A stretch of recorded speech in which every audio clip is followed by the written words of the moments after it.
ان الحمد للہ والصلاة والسلام علی رسول اللہ اعوذ باللہ من الشیطان الرجیم بسم اللہ الرحمن الرحیم ومنهم من يلمزك في الصدقات فإن أوتوا منها رضوا وإن لم يؤتوا منها إذا هم يسخطون۔ اللہ تعالیٰ قرآن مجید کی اس آیت میں فرماتا ہے کہ ان میں سے کچھ ایسا بھی یہ شخص ہے جو صدقات میں آپ صلی اللہ علیہ وسلم پر الزام لگاتا ہے،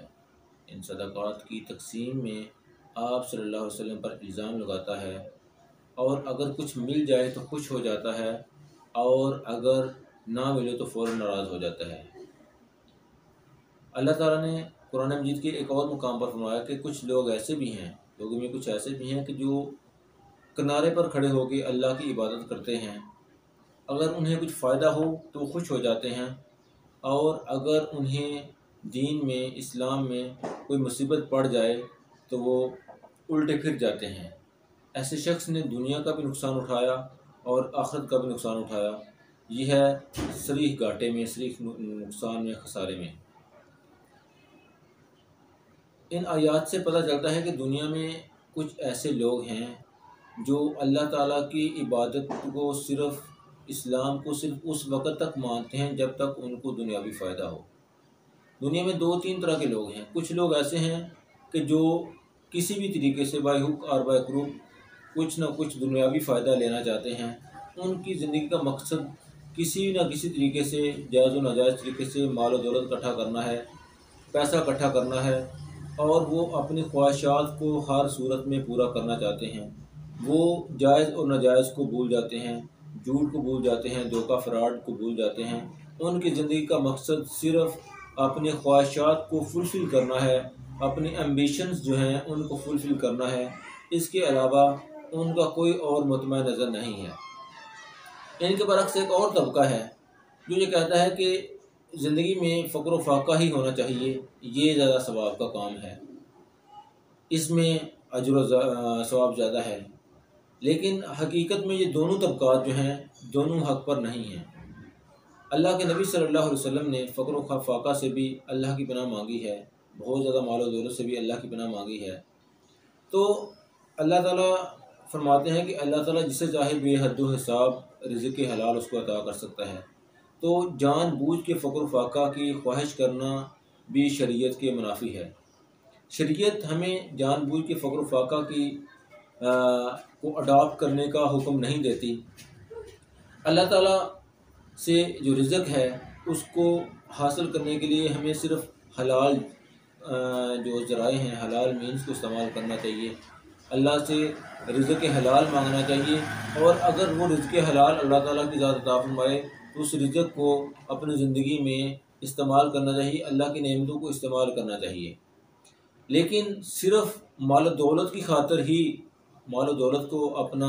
سب کچھ سمجھ لینا، اللہ کی ذات ہمیں اس بات سے منع کرتی ہے۔ اللہ کے نبی کا فرمان ہے کہ کچھ ایسے لوگ ہیں کہ جو صرف درہم و دینار ہی کے پیچھے بھاگتے ہیں، تو اللہ کے نبی نے فرمایا کہ ہلاک ہوا۔ حضرت ابو ہریرہ رضی اللہ عنہ سے روایت ہے کہ نبی صلی اللہ علیہ وسلم نے فرمایا کہ ہلاک ہوا درہم و دینار کا بندہ اور چادر و اشال کا بندہ، یعنی کہ اس کی زندگی کا مقصد صرف پیسہ ہے، دولت ہے۔ چادر و اشال سے مراد کہ وہ دنیاوی مفادات ہی حاصل کرنا چاہتا ہے، دنیاوی جو بینیفٹس ہیں انہی کو حاصل کرنا چاہتا ہے۔ اللہ کے نبی کی ایک اور حدیث ہے کہ اشرفی کا بندہ، روپے کا بندہ اور کمبل کا بندہ تباہ ہو گیا، کہ جس کا ابھی ابدیت سے مراد کیا ہے؟ اشرفی کا بندہ، ابد کا مطلب ہے غلام۔ تو انسان یا تو اللہ تعالیٰ کی غلامی کرے گا، اللہ تعالیٰ کی بندگی کرے گا۔ بندگی کا مطلب ہے کہ کسی کو کسی کی عبادت کرنا، کسی کا غلام ہو جانا، کسی کے سامنے جھک جانا۔ اگر وہ اللہ کی بندگی نہیں کرتا، اللہ تعالیٰ کے سامنے نہیں جھکتا، تو پھر وہ شخص کسی اور کی بندگی کر رہا ہے۔ ان میں سے کچھ ایسے ہیں جو مال و دولت کی بندگی کر رہے ہیں۔ اللہ فرماتا ہے کہ ارأیت من اتخذ الہہ ہوا، اے نبی صلی اللہ علیہ وسلم کہ آپ نے ایسے شخص کو نہیں دیکھا کہ جس نے اپنے دل کی خواہش کو اپنا الہ مان لیا ہے، جو اللہ کو چھوڑ کر اپنی خواہشات کے پیچھے چلا ہوا ہے۔ ابھی خواہش کا مطلب یہ نہیں ہے کہ اگر کسی بندے نے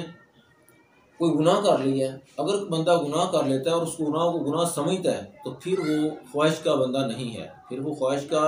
غلام نہیں ہے، کیونکہ اس نے گناہ کیا اور اس نے اس بات کو ایڈمٹ کر لیا کہ اس نے اللہ کی نافرمانی کی ہے، اس نے گناہ کیا اور پھر اس پر وہ تائب بھی ہوگا۔ اگر ایک شخص جو ہے وہ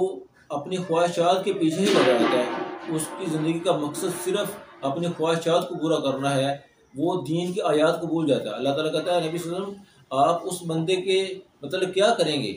یعنی کہ جو بندہ قرآن کی آیات کو آ جانے کے بعد، اللہ کے نبی صلی اللہ علیہ وسلم کی احادیث کے آ جانے کے بعد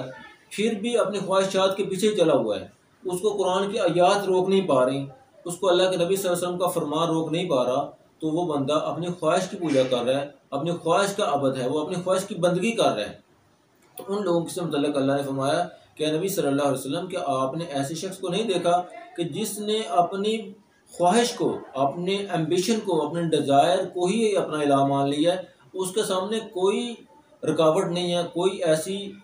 چیز نہیں ہے جس سے وہ رک سکے، آیات اس کا کچھ نہیں بگاڑتی، آیات اس کو نہیں روکتی، احادیث اس کو نہیں روکتی، تو پھر وہ اپنی خواہش کا بندہ ہے۔ تو اللہ کے نبی صلی اللہ علیہ وسلم نے فرمایا کہ ہلاک ہوا درہم و دینار اور چادر کا غلام اگر اسے دیا جائے تو وہ خوش ہو جاتا ہے، اور اسے نہ دیا جائے تو وہ ناراض ہو جاتا ہے۔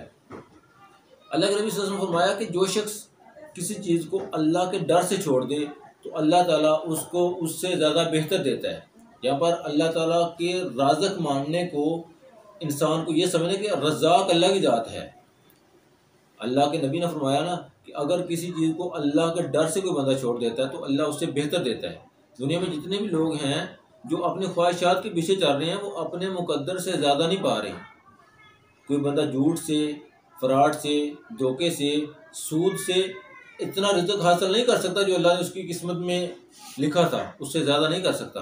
اگر کوئی بندہ یہ کہتا ہے اگر اللہ نے کسی کی تقدیر میں جو رزق لکھا ہوا ہے اس رزق کو وہ سمجھتا ہے کہ وہ جھوٹ سے اس کو زیادہ کر لے گا، تو یہ اس کی غلط فہمی ہے۔ اللہ نے جو تقدیر میں لکھا ہوا ہے اس رزق سے زیادہ رزق کوئی دنیا کا شخص حاصل نہیں کر سکتا۔ ہاں اس کو اپنے ذرائع جو ہیں ان کو جائز اور ناجائز وہ کر سکتا ہے، ملنا اس کو وہی ہے جو اس کی قسمت میں اللہ نے لکھا ہوا ہے۔ اور اگر جو رزق اللہ نے اس کی قسمت میں لکھا ہوا ہے، کیا اللہ محتاج ہے جھوٹ بولنے کا، فراڈ کا؟ کہ اللہ نے جو رزق لکھا ہوا ہے کہ اللہ سود کے ذریعے دے گا؟ وہ اللہ نے جو رزق لکھا ہوا ہے اللہ اس کے لیے نہ جھوٹ کا محتاج ہے، نہ بے ایمانی کا محتاج ہے، نہ ملاوٹ کا محتاج ہے، نہ سود کا محتاج ہے۔ اور جو رزق اللہ نے کسی کی مقدر میں، کسی کی قسمت میں نہیں لکھا ہوا، اس کے لیے وہ بے شک بے ایمانی کر لے، جھوٹ بول لے، ڈاکہ مار لے، فراڈ کر لے، سود لے لے، دھوکہ دے لے، وہ کسی بھی طریقے سے اپنے مقدر سے زیادہ رزق حاصل نہیں کر سکتا۔ تو اللہ کے نبی صلی اللہ علیہ وسلم نے اس بندے کے متعلق فرمایا کہ جو